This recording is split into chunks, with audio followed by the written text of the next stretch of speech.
Hi everyone, today I'll be walking you through the process of developing your curriculum vitae or your CV.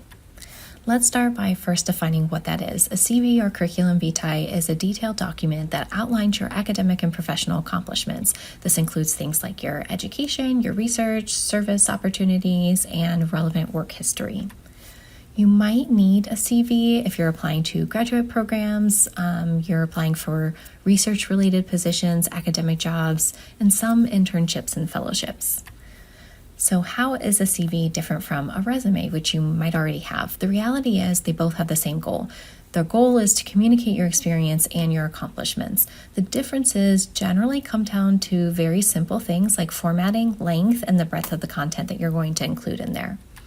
For example, a resume is typically 1 to 2 pages, while a CV has no page limit whatsoever. Dr. Karen's rules of the academic CV from the Professor Is In websites give some really good guidelines, particularly related to formatting for CVs. So she recommends 1-inch margins, 12-point font, single space, left justifiable elements, bold headings, avoid italics except for APA-related italics, such titles of journals or books. She very much stresses no bullet points. I've seen a lot of resumes CVs out there with bullet points, so I wouldn't stress too much about that. But if you want to do it the right way, you're going to avoid bullet points so it doesn't look like a resume. And then you're also going to include some content that's not typically included in a resume. These are things like research, presentations, and teaching. These are just some examples of headings that are really common for undergraduate and graduate students. So things like education, research experience, publications, presentations, teaching experience, work experience, honors and awards, activities and service, and then training and skills. So let's look more closely at some of these key sections. We're going to start with the name and contact information. So at the top of your CV, you'll have the words curriculum vitae at the top, in that top line. Your second line is going to be your name, and this you can increase the size of up to 14 font, according to Dr. Karen's rules, but everything else is going to be size 12, so that's going to be followed by the year it was updated, address, phone, and your professional email address. Your contact information is going to be followed by your education section. So here's a basic template. You'll include the name of your degree, the year it was awarded, the university, any minors or concentrations, and if it's applicable, the name of any thesis or dissertation projects. So here's an example for an undergraduate student that includes her concentration in social science as well as her GPA. And here's another student who double majored in psych and criminal justice, and she was applying to master's degree programs in criminal justice, so she put that degree first. And you'll also see she completed an honors thesis, so she included the title of that thesis project here. So for graduate students, you would do the same thing with any thesis titles or dissertation titles. Let's focus next on presentations, publications, and research. So active engagement in research and publications will absolutely help set you apart. So include any publications and conference presentations in APA format, with the most recent listed at the top and the oldest at the bottom within each section. So if you have research that hasn't been published yet, you can write in preparation or in submission, if it's in submission and under review with a journal, where the year of publication goes there. So you can see here is an example from a past student, and a couple things to point out. You can see that her name is in bold to highlight her name and her contribution within the list of authors. She's got this listed in APA format since she's in psychology and criminal justice. And you can also see that in preparation is within parentheses there, since this manuscript is currently being prepared for submission to a peer-reviewed journal. If you have also presented posters or given talks at local, regional, national, or international conferences, then list these under the presentations or conference presentations heading. For each presentation, list all of the authors, the title of the presentation, the name of the conference where it was presented, and the location and dates of that conference. So for presentations with multiple authors, highlight your name in bold. In your research experience section, you want to include the following: the name of the lab. If the lab doesn't have a name, then give it a name that describes the gist of the research that's being done in that lab.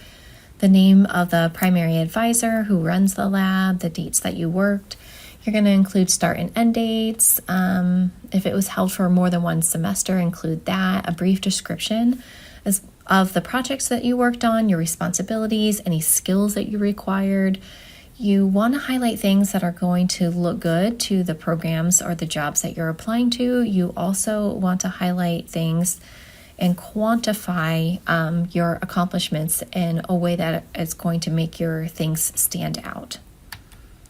So next, let's talk about professional experience, which in this context is going to include relevant work experience, teaching experience, internships, practicums, service, all of those things.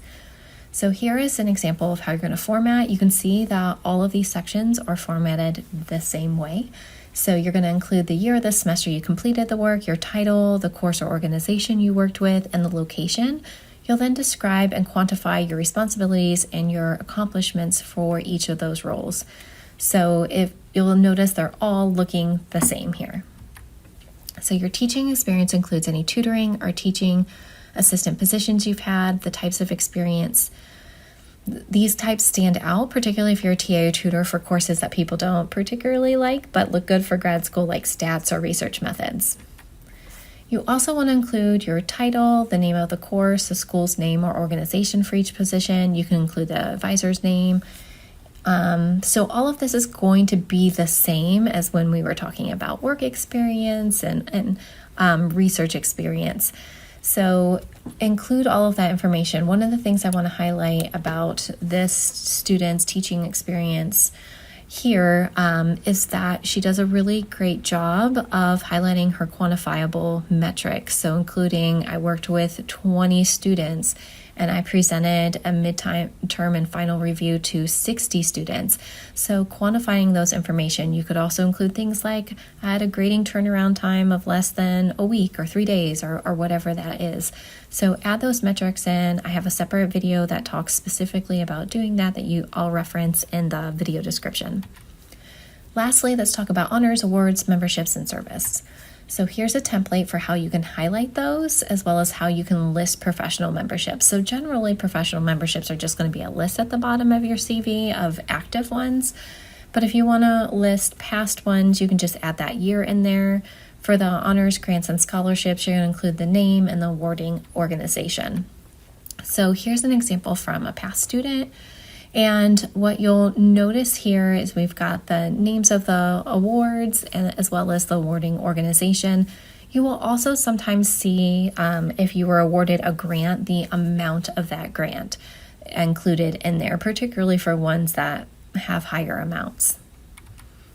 There are also a variety of optional sections you can include. So for example, undergraduate students may include a section on relevant coursework or relevant trainings and include that in there. Those sections are ones that are going to drop off as you get more experience. You're definitely not going to keep those on the job market in the future, but if you're an undergraduate student applying for graduate school, you'll see these types of sections in there. So let's talk about ways to enhance your CV. First of all, attaining research experience is really important. You want to start early in your undergraduate career, and because that's going to allow you to accumulate more experience over time. You want to engage in research projects that are led by professors. If you can initiate your own through like an honors project, that's amazing. But this helps demonstrate your commitment to the field. It also gives you opportunities for doing things like presenting and publishing and applying for awards and grants. So you want to find opportunities to be able to do all of those things and volunteering as well.